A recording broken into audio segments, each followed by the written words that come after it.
ជីវភាពរបស់ខ្ញុំលំបាកដែរហើយជាការយើងធ្វើអត់បានធំអញ្ចឹងទៅចំណូលក៏បានអត់បានច្រើនបានតិចតួចហើយអីវ៉ាន់ចាប់ហួយក៏ខ្ញុំអត់មានលុយទិញចូលអីចឹងដូចថាយើងចង់មានគំនិតរស់ស៊ីតែយើងអត់មានដើមទុន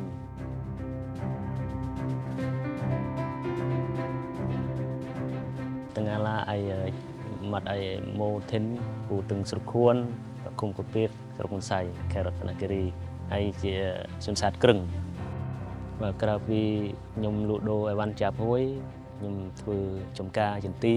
ហើយប្រហែលជា10ហាត់ហើយនឹងចំការទំលោងពេលរដូវទំលោងទៅរដូវចន្ទីខ្ញុំក៏ដើរទិញដើរប្រមូលទិញទំលោងទិញចន្ទីរ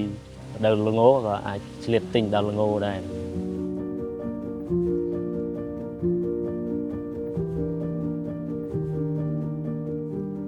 កាលខ្ញុំមិនទាន់ខ្ចី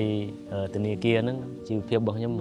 លំបាកដែរហើយជាការយើងធ្វើអត់បានធំអញ្ចឹងទៅចំណូលក៏បានអត់បានច្រើនបានតិចតួចហើយអីវ៉ាន់ចាប់ហួយក៏ខ្ញុំអត់មានលុយទិញចូលអីចឹងដូចថាយើងចង់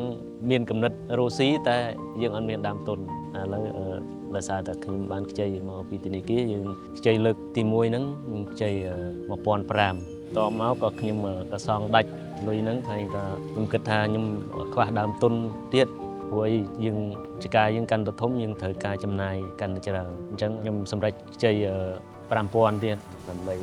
ធ្វើចការផងហើយនឹងទិញអីវ៉ាន់ចាប់ហួយលក់ផងហើយក្រៅពីហ្នឹងក៏យើងដើរប្រមូលទិញចន្ទីដើរដលងទិញដលងអញ្ចឹងហើយលើកទី3ខ្ញុំខ្ចីនៅឆ្នាំ2023ចំនួន 10000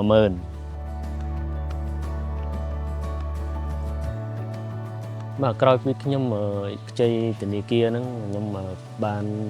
ធ្វើចការធ្វើអីហើយខ្ញុំបានចំណូលបានផលហើយក៏ខ្ញុំសល់លុយតិចតួចទិញដូចជា stand ទឹកហើយលម៉ក់ដាក់ទឹកសម្រាប់ទៅបាញ់ថ្នាំបាញ់អីអញ្ចឹងទិញដូចជាម៉ាស៊ីនកាត់ស្មៅខ្ញុំអាចសល់លុយឲ្យកូនរៀនដែរកូនខ្ញុំ5នាក់ចាប់បាក់ដប់ហ្នឹងអស់2នាក់ហើយនៅសល់3នាក់ទៀតនៅកំពុងរៀនហើយកូនទី2ហ្នឹងក៏នៅរៀនដែរនៅសម័យគាត់រៀនតនៅភ្នំពេញហើយសល់ពីហ្នឹងទៅក៏ខ្ញុំសំលុយក៏ខ្ញុំបានធ្វើផ្ទះមួយនៅភូមិនោះខ្ញុំធ្វើផ្ទះហ្នឹងមិនទាន់ហើយទេខ្ញុំគិតថានឹងបានផលពីចការរំលងពីចការចន្ទីខ្ញុំអាចខ្ញុំធ្វើបន្តទៀតបើធ្វើ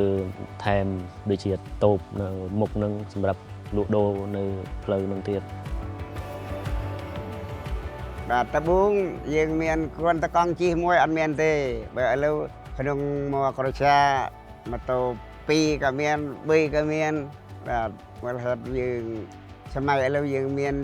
កំណត់មានចំណេះដឹងបាទមានបទពិសោធន៍ខ្ញុំឃើញលទ្ធផលហ្នឹងបើដូចផ្ទះគេបានផ្ទះបើខ្លះគេទិញម៉ូតូទិញឡានវាឆាល់ពេលយើងធ្វើជ្រែធ្វើចំការហ្នឹងបាទវានៅឆាល់ហ្នឹងខ្ញុំឃើញវារីកចម្រើនបើយើងខ្ចីមកចាយឲ្យត្រូវគោលដៅគោលបំណងរបស់យើងដែលយើងចង់ធ្វើព្រោះថាយើងធ្វើចំការយើងធ្វើមិនចំការយើងនឹងឲ្យបានផលមកវិញដើម្បីយើងងាយស្រួលនឹងសងត្រឡប់ឲ្យគាត់វិញបើសិនយើងយកលុយនឹងចាយអត់ចំគោលដៅឬក៏ទិញឧទាហរណ៍ទិញម៉ូតូហើយយើងមានមុខរបរធ្វើអីម៉ូតូនឹងសម្រាប់រត់មកមានបានចំណូលអត់យើងអាចសងគាត់ត្រឡប់ទៅវិញបានបើសិនតែយើងទិញម៉ូតូយកមកជិះទៅទេអាហ្នឹងវាអត់មានចំណូលទេ